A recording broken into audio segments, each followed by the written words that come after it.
Hello guys, कैसे हैं आप सब। नमस्ते, सुप्रभात। आज हम जिस विषय के ऊपर बात करेंगे वह है हमारा देश हमारी संस्कृति के तहत यमुना नदी के बारे में हम बात करेंगे। पिछले कई सदियों से नदी भारतीय संस्कृति का अभिन्न अंग रही है। ये लाखों लोगों की आजीविका का साधन बनी हुई है।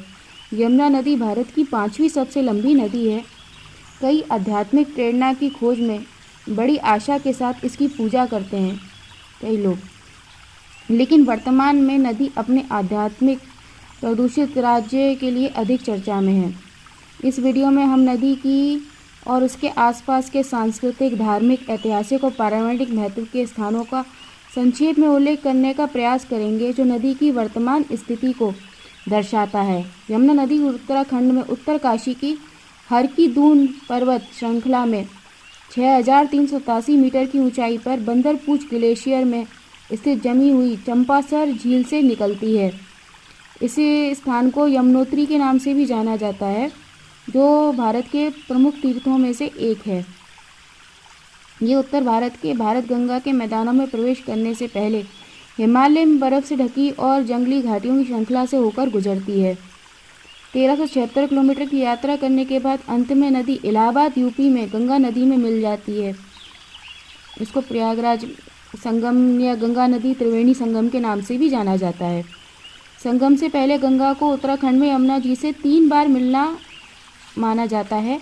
कुछ ग्रंथ यमुना नदी की तुलना में अधिक पवित्र मानते हैं। यमुना के पानी की घूंट लेने और गंगा स्नान को अधिक महत्व देते हैं। कहते हैं गंगा यमुना का पान करना चाहिए और गंगा का स्नान करना चाहिए, मतलब है। पवित्र ग्रंथों के साथ यमुना नदी भगवान सूर्य और देवी संज्ञा की बेटी और यमराज और शनिदेव की बहन है।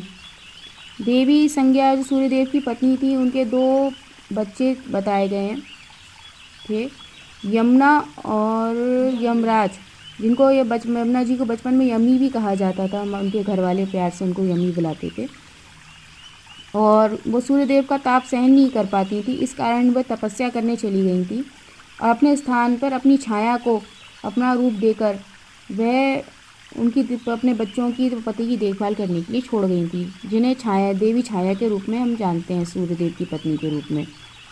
उन्हीं से शनि, भद्रा और अन्य संतानों का जन्म हुआ था।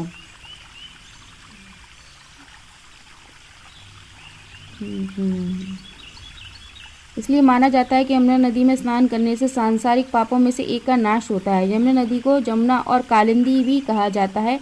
इसे काली गंगा के नाम से भी जाना जाता है। भगवान कृष्ण के जीवन का यमुना नदी से गहरा संबंध रहा है। इस कृष्ण भगवान जब पैदा हुए थे तो उनको नंद बाबा यमुना नदी को पार करके ही गोकुल में छोड़ के आए थे, ये मथुरा से की जेल से। और कृष्ण भगवान की कई बाल लीलाएँ हैं जो यमुना नदी से, जिसका संबंध यमुना नदी से है। जैसे कालिया नाग जब नदी में आके रहने लगा था, उससे नदी का जल विषैला हो गया था, तो उसको वहाँ से भगाने में के लिए यमुना कृष्ण भगवान नदी में चले गए थे और उसको वहाँ से हराकर भगा दिया था। वहाँ पे कृष्ण भगवान यमुना जी के किनारे गोपियों की मटकी फोड़ा करते थे, उनके वस्त्र लेकर ऊपर बैठ जाया करते थे। और भी कई कृष्ण भगवान की लीला हैं जो बाल लीला हैं, किशोर अवस्था की लीला हैं, जिनका संबंध सीधा यमुना नदी से कहा जाता है। कृष्ण संप्रदाय के भक्त यमुना जी की उनकी चौथी पत्नी के रूप में पूजा करते हैं। इन संप्रदायों में यमुना जी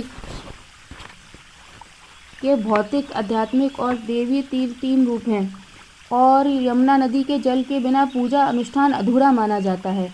मथुरा में हर साल ग्रीष्म नवरात्रि के 6वें दिन यमुना जी के जन्मदिन के रूप में मनाया जाता है।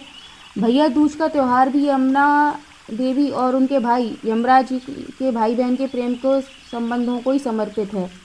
यमुना नदी के आसपास कई ऐतिहासिक स्थान व स्मारक हैं, जिनमें सम्राट अशोक का अशोक स्तंभ, राजा रतन सिंह का किला, हथनी कुंड, पानीपत युद्ध का मैदान, लाल किला, पुराना किला, कुदासिया घाट, शेरशाह किला, ताजमहल, बरह का किला प्रमुख हैं।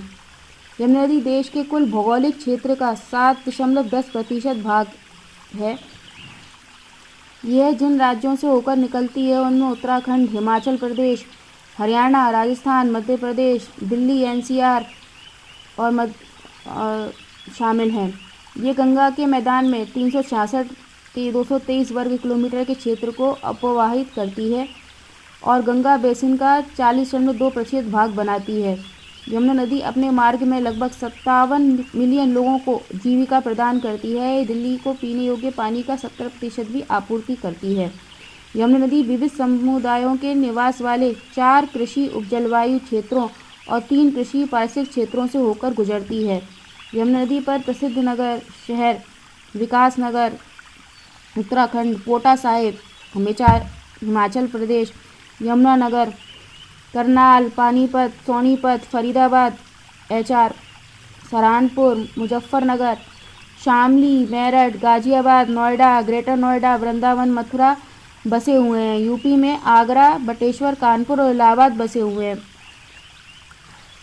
हनुमानगंगा, बड़ियारगढ़, कमलगंगा, बरनी घाट, अगलर, आसनतन, गिरी, बाटा, सोमप, सभी, मरकरा, कथा, हिंडौन, करवान, गंभीर, चंबल, सिंध, बेतवा, कैन, सेंगर, ससुर, खेतरी आदि 70 से अधिक नदियां यमुना नदी की सहायक नदियां हैं, जिनमें कैन, सिंध, बेतवा, चंबल और कुछ अन्य को छोड़कर अधिकांश सहायक नदियां सूखी और प्रदूषित है। यमुना नदी के किनारे कई वन्यजीव अभयारण्य, संरक्षित क्षेत्र, राष्ट्रीय उद्यान भी हैं जो यमुना नदी के जल के कारण फल फूल रहे हैं, जिनमें गोविंदपुर पशु विहार उत्तरकाशी उत्तराखंड में है, चूड़ाधर अभयारण्य सिरमौर हिमाचल प्रदेश में है, राजाजी अभयारण्य देहरादून उत्तराखंड में है, कालेसर राष्ट्रीय उद्यान यमुनानगर, सारिस्का राष्ट्रीय उद्यान अलवर, रणथंभौर राष्ट्रीय उद्यान सवाई माधोपुर हरियाणा में स्थित हैं, भरतपुर पक्षी अभयारण्य भरतपुर, राष्ट्रीय चंबल घड़ियाल अभयारण्य भरतपुर, कूनो वन्यजीव अभयारण्य श्योपुर, पन्ना राष्ट्रीय उद्यान छतरपुर राजस्थान में है, राष्ट्रीय चंबल घड़ियाल अभयारण्य मुरैना, कैन घड़ियाल अभयारण्य पन्ना छतरपुर मध्य प्रदेश में है, सूर सरोवर पक्षी अभयारण्य आगरा, शेर वन्यजीव अभयारण्य इटावा आगरा उत्तर प्रदेश में है। यमुना नदी के ऊपर कई बैराज कई कारणों से बनाए गए, जिसमें हथनीकुंड बैराज हरियाणा और वजीराबाद बैराज दिल्ली के बीच अगले 200 किलोमीटर के लिए बनाया गया है। जिसके अलावा एक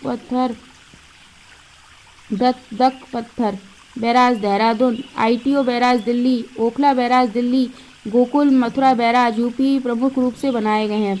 ये सभी बैराज बहुत ही खस्ता हालत में हैं और इनके अपद्रवों से भी यमुना काफ़ी प्रदूषित होती रहती है और इनके लिए इनके स्थान पर नए बैराज बनाने की परियोजना सरकार द्वारा बनाई जा रही है। यमुना नदी हजारों देशवासियों के लिए एक दिव्य माँ का दर्जा दिया गया है और भारतीय सभ्यता के पोषण और विकास के लिए जिम्मेदार ठहराया गया है। यमुना नदी गंगा नदी के सबसे बड़ी सहायक नदी है और साथ ही भारत की सबसे प्रदूषित नदी है। यमुना नदी का पानी इतना अत्यधिक प्रदूषित हो गया है कि दिल्ली एनसीआर में तो इसका पानी सीधा पीना मुश्किल ही है। दिल्ली एनसीआर के हर घर में एक आरओ प्यूरीफायर ज़रूर लगा रहता है, क्योंकि इसका पानी इतना प्रदूषित होता है कि अगर आप वैसे ही पानी पिएंगे तो आपकी तबीयत खराब होना निश्चित ही है। आपका पेट इसका पानी हजम ही नहीं कर पाएगा और आपके पेट में इन्फेक्शन होना स्वाभाविक है। अत्यधिक प्रदूषित होने के कारण ये लाखों लोगों की आजीविका को बनाई हुई है।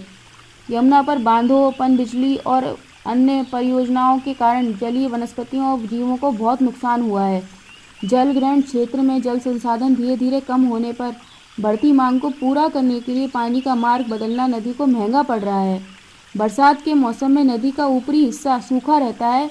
नदी का मध्य भाग दिल्ली एनसीआर के औद्योगिक कचरे के कारण अत्यधिक प्रदूषित है। प्रदूषण का स्तर कई तरह से इसके निकट रहने वाले या इस पर निर्भर रहने वाले लोगों के स्वास्थ्य और आजीविका को प्रभावित करने लगा है। सैकड़ों करोड़ों रुपए के कई प्रदूषण नियंत्रण हस्तक्षेपों का कोई भी परिणाम नहीं निकला है। नदी की अधिकांश सहायक नदियां भी प्रवाह की कमी और प्रदूषण से पीड़ित हैं। यह नदी का निचला हिस्सा है जो अभी भी काफ़ी जीवंत और स्वच्छ है, लेकिन बारा करछन्ना सुपर थर्मल पावर प्लांट जैसी परियोजनाओं के निर्माण ने इस खंड के लिए भी नए खतरे पैदा कर दिए हैं। प्रस्तावित कैन बेतवा नदी लिंक यदि किया जाता है तो न केवल कैन और बेतवा नदियों पर बल्कि यमुना नदी पर भी भारी प्रतिकूल प्रभाव पड़ेगा। ऐसे में यमुना नदी का भविष्य भी अंधकार में बना हुआ है। आपको ये आज का वीडियो कैसा लगा ये ज़रूर बताइएगा। कुछ गलती हो गई हो तो क्षमा चाहती हूँ मैं। और आना चाहूँगी कि आपको अगर ये वीडियो पसंद आई हो तो आप इसे लाइक और शेयर करें और अपनी राय हमें कमेंट बॉक्स में ज़रूर लिखें। साथ ही ये भी बताएं कि आप आगे किस विषय पर चर्चा पर वीडियो सुनना पसंद करेंगे। धन्यवाद।